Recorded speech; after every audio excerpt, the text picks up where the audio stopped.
जों अमा माब्रैनि थाखाय बिराद लाजिनाय मोनदों। दिनै इमान लासिंसिं खिन्थु जों जाथिनि सेक्रिफाइस खालामनानै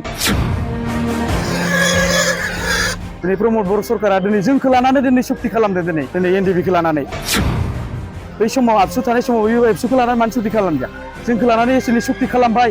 सुक्ति खालामनायाव दिनै मा होनो जोंनि बे अमा माब्रैनि थाखाय जोंखौ भिखारि बायदि दिनै प्रमद बर'आ जोंखौ लासिंसिं खालामदों।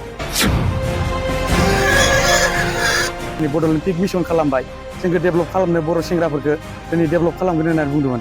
दिनै बोरैथो प्रमद बर'आ दिनै मोजां मावनो सानखो ना माखो दिनै जोंखौ लानानै सुक्ति खालामबाय।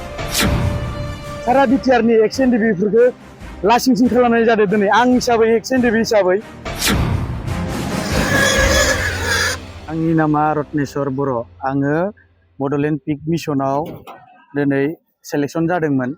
सेलेक्सन जानानै दिनै आंथ' सेलेक्सनखौ आं हारसिं जायाखै। दिनै बड'लेण्ड पिक मिशना दिनै आंनि जिहेतुनि मोनथावना बे बुस्थुखौ नायदो आरोबो तामुलपुर डिभिजननि आन्दाराव दिनै अमा रानदों। बे अमा राननायाव आंनियाबो लिस्टआ दंमोन। लिस्टआ दिनै थानायसेयावबो दिनै आंखौ दिनै माबा खालामबाय, लिस्टखौ दाननानै आंनो होदिया अमाखौ।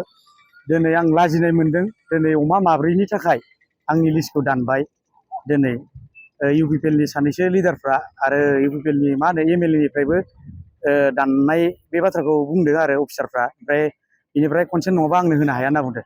दिनै आङो फार्स्ट किस्ति सेकेन्ड किस्ति बेखौबो मोनदों फैसाखौ आङो। आरो बे डिभिजनासो दिनै सेलेक्ट खालामनानै आंनि फार्मखौ नायदों। नायनानै आं तेजपुराव ट्रेनिं लादों। फार्स्ट किस्ति सेकेन्ड किस्ति बे बिलखौबो मोनबाय। ओमफ्राय नै थार्ड किस्तिमोन, थार्ड किस्तिखौबो मोनदिया। दिनै आं लाजिनाय मोनदों। दिनै प्रमद बर' सरकारा दिनै रायजोनि थाखाय मा मावगोन। आं खिन्थु बेक्तिगत हिसाबै दिनै आन्दलनकारि हिसाबै एक्स एनडिपि हिसाबै आङो दिनै प्रमद बर'आ दिनै मोजां मावनो सानखो ना माखो दिनै जोंखौ लानानै सुक्ति खालामबाय। एनडिपिखौ लानानै दिनै बड'लेण्ड पिक मिशन खालामबाय। जोंखौ डेभेलप खालामनो बर' सेंग्राफोरखौ दिनै डेभेलप खालामगोन होननानै बुंदोंमोन। दिनै बोरैथो दिनै पार्टि फुटा हिसाबै माबा सेलेक्सन खालामनाय मानाय आंनि नामखौ लिस्टखौ दामबाय। दुखु मोनबाय आङो। दिनै प्रमद बर'आ दिनै बेबायदि खालामनाङामोन। जे बर' हिसाबै गासैनोबो समानै रानना होनांगौमोन, बेखौ आं खावलायो। दिनै एमएलएआ दिनै एमएलए जाय सायावनो बे बुस्थुआ एप्लाइ जानाय फैदोंमोन।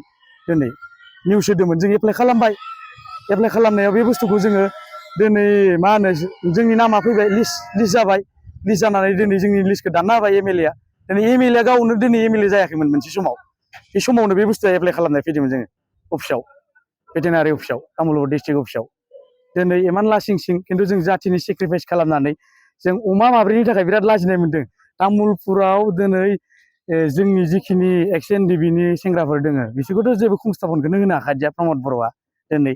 आरो बेयाव मा होनो आं लाजिनाय फैदों। दिनै एनडिपि हिसाबै आङो अमा माब्रैखौ दिनै बिनि आथिङाव हमनो थाङाखै आङो। आं दिनै निजेनो ट्रेनिं लादों। ट्रेनिं लानानै निजेनो आङो सेलेक्ट जादों। सेलेक्ट जाबाय, जानानै आं बे बुस्थुखौ आङो दिनै मोननो जयग' थाखायसो आं दिनै आंनि लिस्टआ फैदोंमोन। लिस्टखौबो दाननाय थांदों। नै लिस्टआ दङमोन फार्स्ट लिस्टआव। मैया हराव सानैसो बिसिनि अफिसारफ्रा भेटेनारिनि अफिसारफ्रा फन हरदोंमोन आंनो। ओमफ्राय फन हरना आंनि लिस्टखौ ओमफ्राय होनाय जानाय नंला, नोंनो फायनाङा होननानै बुंदों आंखौ। दिनै होमबा सारा बिटिआरनि एक्स एनडिपिफोरखौ लासिंसिं खालामनाय जादों। दिनै आं हिसाबै एक्स एनडिपि हिसाबै दिनै आंबो लाजिनाय फैबाय। सारा बिटिसिनि जिखिनि एक्स एनडिपिफोर दङ बिथांमोनहाबो दिनै लाजिथावना बाथ्रा, दिनै लाजि फोनांनाय बायदि जादों। दिनै प्रमद बर' सरकारा दिनै जोंखौ लानानै दिनै सुक्ति खालामदों। दिनै एनडिपिखौ लानानै बै समाव आबसु थानाय समाव एबसुखौ लानानै मानो सुक्ति खालामदिया, जोंखौ लानानै एसेनि सुक्ति खालामबाय। सुक्ति खालामनायाव दिनै मा होनो जोंनि बे अमा माब्रैनि थाखाय जोंखौ भिखारि बायदि दिनै प्रमद बर'आ जोंखौ लासिंसिं खालामदों। आं दा गुरै खावलायो प्रमद बर'आ बिदि जाहाथे खालामा, जाहाथे समान मोनथाय जों बयखौबो नायो।